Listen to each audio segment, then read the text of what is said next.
cricket and politics make an even more potent cocktail. And when Pakistan wins that odd occasional match, he says that it's the victory of Islam over Kufr. There are two big tournaments which are going to take place in the region. One is, of course, the Asia Cup, which Pakistan was supposed to host. It was supposed to be the host country. And the other one is, of course, the ICC World Cup, which will be held later in the year in India. India also holds its nose while playing with Pakistan in international tournaments. Ideally, we would not like to associate with them, but international tournaments have their own compulsions.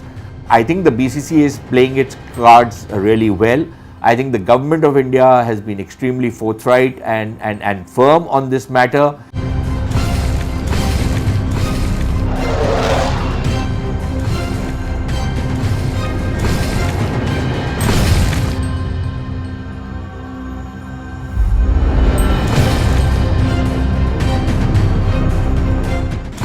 One of the most enduring cliches in international politics is that sports and politics should not mix. Now, I call it a cliche that in an ideal world, it should not mix. But in the real world, sports and politics make a very potent cocktail. In fact, cricket and politics make an even more potent cocktail. Politics in cricket, not just in the way cricket is handled domestically, but how international cricket is managed is just as exciting and full of conspiracies, full of a lot of things which happen when cricket and politics comes together. And this is even more in the context of India and Pakistan. We've often heard of cricket diplomacy taking place in the past. General Ziaul Haq used to indulge in it. Subsequently also there have been instances where cricket has been used to actually try and push the relationship between the two countries forward. I remember the last time when cricket actually played a positive role between India and Pakistan was in 2004. But that was because the political climate was such that the tour of the Indian team to Pakistan actually resulted in relations being propelling forward. Of course, within a couple of years, we were back to square one when the Pakistanis mounted the attacks in Mumbai 26/11. Since then, it's been one downhill ride as far as India-Pakistan cricket is concerned. India refuses to play bilateral series with Pakistan. There was a mini series sometime in 2012, but after that there has been no bilateral series. India also holds its nose while playing with Pakistan in international tournaments. Ideally, we would not like to associate with them, but international tournaments have their own compulsions, and there is no reason why India should let go or give Pakistan a leg up by either walking out of a match or giving a walkover to the Pakistanis. I don't think that makes any sense. So I think there is a case to be made for playing with the Pakistanis in international tournaments. But in recent weeks, something very interesting has been happening because there are two big tournaments which are going to take place in the region. One is, of course, the Asia Cup, which Pakistan was supposed to host. It was supposed to be the host country. And the other one is, of course, the ICC World Cup, which will be held later in the year in India.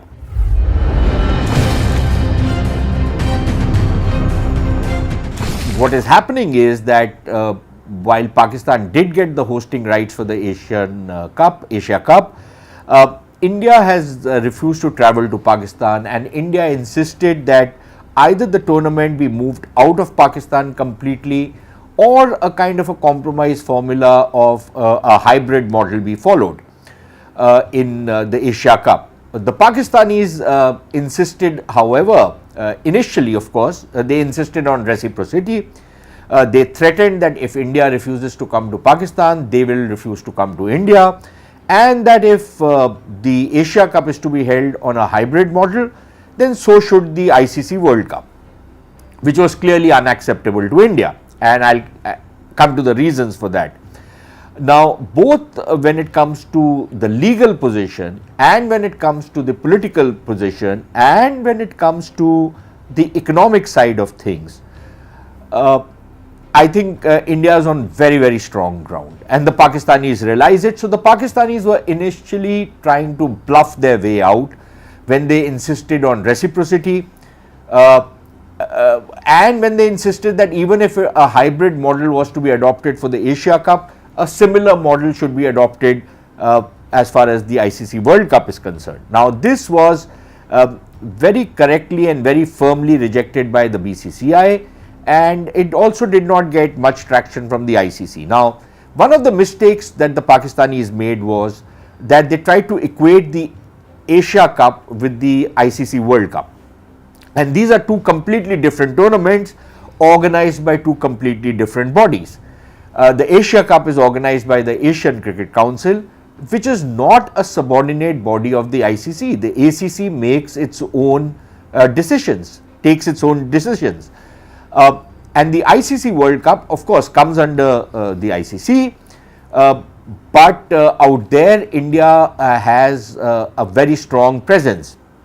So one mistake that the Pakistanis made was that when they tried to equate both these tournaments, now clearly that was not going to work, and that is why they suddenly realized that their insistence on reciprocity was falling flat. So the Pakistanis then begged and crawled, and this is a normal Pakistani way of doing things, that you take a maximalist position, and when you realize that you're not going to get it, in fact you're going to end up with nothing, which is what would have happened in the Asia Cup, that the Asia Cup would have been taken away from Pakistan, and even if Pakistan did not participate in it, the Asia Cup would have been held in a third country.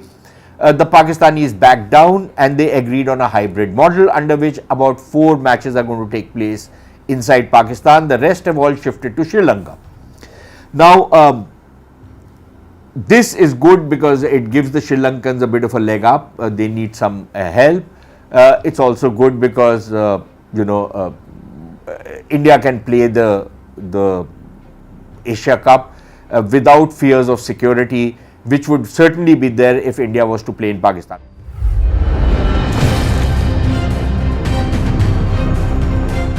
Pakistanis, of course, claim that Pakistan has suddenly become really safe. It is as safe as Switzerland. There is no problems in Pakistan, even though if you look at what is happening in Pakistan, terrorism has increased manifold. In fact, there's been an exponential rise in terrorism in Pakistan. In any case, there is a lot of extremism and radicalism in that country. You can't even trust their military officers or their law enforcement agencies for not carrying out hate crimes.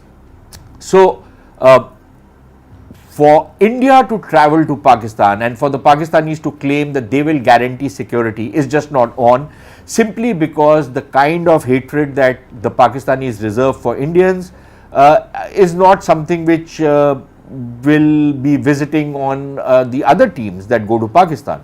So clearly the dangers for India playing in Pakistan are enormous. So India very correctly refused to go to Pakistan. Of course, there was also the issue of political clearance. And there was no political clearance, but that was also in part because of the security issues. For the Pakistanis to claim the same thing in India is again trying to resort to that reciprocity which they do, and that wasn't going to work. So the Pakistanis initially tried to seek a hybrid model as far as their matches were concerned. That was contemptuously dismissed. Then they agreed to play in India, at least tacitly accepted. When their grounds were allotted, then they wanted a change in venues for the different matches. The BCCI very correctly refused to accommodate that demand of theirs. And now what the Pakistanis have tried to do is they are caught with their backs to the wall, so they are trying to find some kind of a face-saving way out. And what they have done is that they have decided that they will form a committee of the government to decide whether Pakistan can come and play the World Cup in India. Now, frankly, I don't know what the BCCI is going to do, because the BCCI is a kind of a republic of its own. But I think the BCCI should put its foot down and not accept anything that the Pakistanis demand of it. In fact, the government of India should put its foot down when it comes to the Pakistanis, which they are going to insist. The Pakistanis insisting that they'll send a security team to examine security in the various grounds that Pakistan is supposed to play in, simply because those security teams will involve members from the Pakistani intelligence services, and we know the kind of nefarious activities these guys indulge in. So I think it would be proper for India to refuse to let these people come in to examine security. The ICC itself is competent enough to examine matters of security if at all it comes down to that particular issue. So one is that. Now they formed this committee, and partly this has to do with Pakistan's internal politics. Their sports minister, who's either utterly ignorant of the rules that govern cricket and how cricket is managed by the various bodies, either he's a complete ignoramus, which I would not be surprised that he is. He's technically not the sports minister, but the sports department comes under this fellow Ehsan Mazari. But I think he is trying to do a lot of grandstanding, giving interviews, talking about reciprocity, parity with India. There is no parity with India. Pakistani Cricket Board is like the rest of the country, literally begging for funds, while the Indian Cricket Board is actually running cricket internationally. So there is no parity. And yet, if the Pakistanis are demanding it, I think they need to be told to go and take a hike.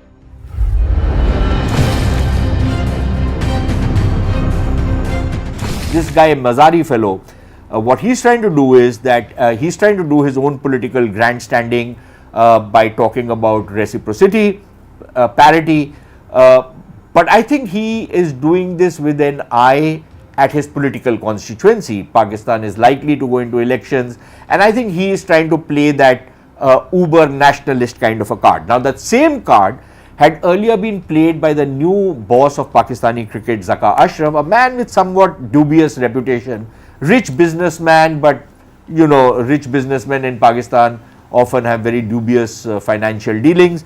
But I don't want to get into his financial dealings right now, but this fellow Zaka Ashraf went one better. Initially, he did a lot of grandstanding on this particular issue, and he tried to demand that hybrid model will not be acceptable.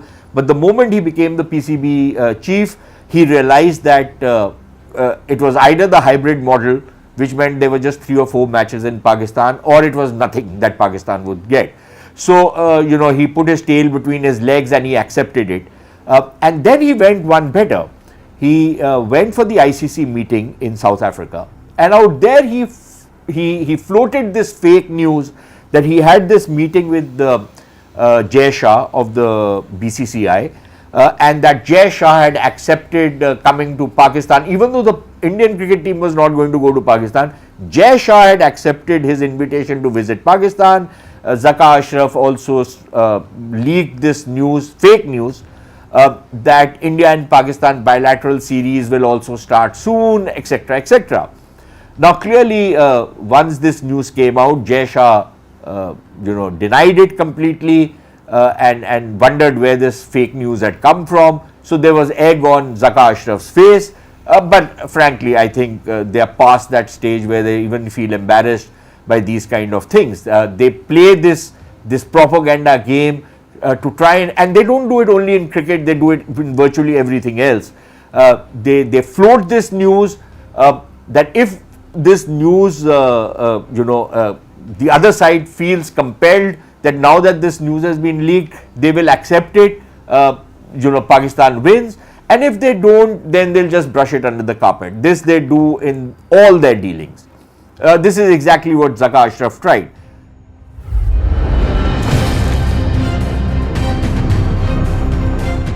This committee which has been formed in Pakistan decides that they are not going to play in India. I don't think the ICC is going to back down, which means Pakistan is out of the cup. And that also means that Pakistan will not get the revenues which ICC will earn from the World Cup. And that is going to be a huge loss for Pakistan, a loss that Pakistan Cricket Board simply cannot afford.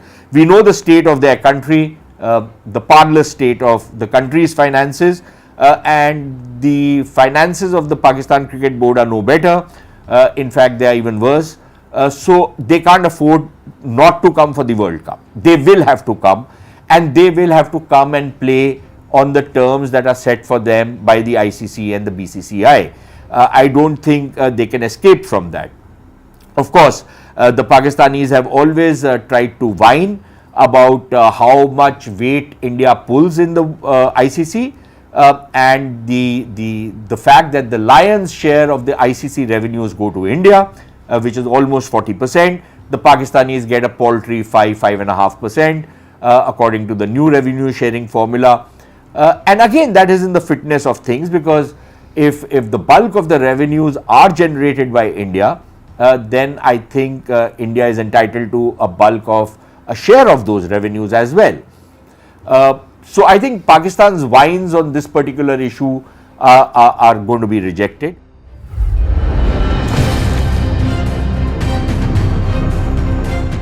Now, if Pakistanis decide to come for the World Cup, I think it is very important for the government of India and for the BCCI to ensure that they don't open the floodgates to Pakistani spectators or Pakistani quote-unquote officials to come to India, including the media people. I think very, very restricted access must be given. We must not forget that the last couple of times there have been matches in India, and we've allowed Pakistanis to come in to be spectators in those matches. We've had the case of Sajid Mir of the 2611 notoriety and other such criminal elements coming in from Pakistan, ostensibly to watch matches, but to actually do recce and to connect with agents, their agents and agent provocators inside India. So I think, and there is no way you can vet everybody. So a safer way to be extremely restricted on giving visas to the Pakistanis, including Pakistani journalists, many of them who are embedded with the ISI and others and act as conduits for the Pakistanis. So I think we need to be extremely careful on both the journalists, the spectators, and most of all, the officials. It is one thing to give visas to PCB officials, managers and others who are going to be accompanying their team, but quite another to open the floodgates to try and oblige people in Pakistan. I know there will be people in India who will do a lot of breast beating over what I'm saying, but frankly this is not the time for cricket diplomacy. Because we have to understand that even when we were indulging in cricket diplomacy with Pakistan, the perfidy of Pakistan was always there. They were always perfidious with us. They were saying something but doing something quite different. So I think we should take the lessons of the past to move forward in the future. It is also important that we understand that cricket diplomacy works when the rest of the diplomacy is moving in tandem. It cannot become a kind of a standalone to diplomacy between the two countries. It has to be in conjunction with the rest of how the relationship between the two countries is proceeding. So my own take on this entire issue would be, I think the BCCI is playing its cards really well. I think the government of India has been extremely forthright and firm on this matter, and that is the template to follow going forward, rather than suddenly give in to this feel good kind of a feeling which people often get when it's about cricket. And anybody who tells you that cricket is a new religion, they're talking nonsense. Cricket is no religion. It is a sport. It's a sport which has maximum spectator interest in this part of the world. But if you think it is religion, then I don't know. Maybe you then endorse Sheikh Rashid Ahmed, a very prominent Pakistani politician, who sees a match between India and Pakistan as a match between Islam and Kufr. And when Pakistan wins that odd occasional match, he says that it's the victory of Islam over Kufr. Please don't forget Pakistani players who would come and play in India, including their officials who would come and coach in various IPL teams. Incidentally, they were dismissed from the IPL initially because of bad behavior and later on for other reasons. But never forget that these were the same people who would come into India and talk about Hindu ki zehniyat. Now, if that is promoting goodwill between India and Pakistan, then I don't know what ill will between the two countries is going to be. So before people give in to this nostalgia about cricket or this romance of cricket, I think it is better to have a degree of realism to understand the country we are dealing with.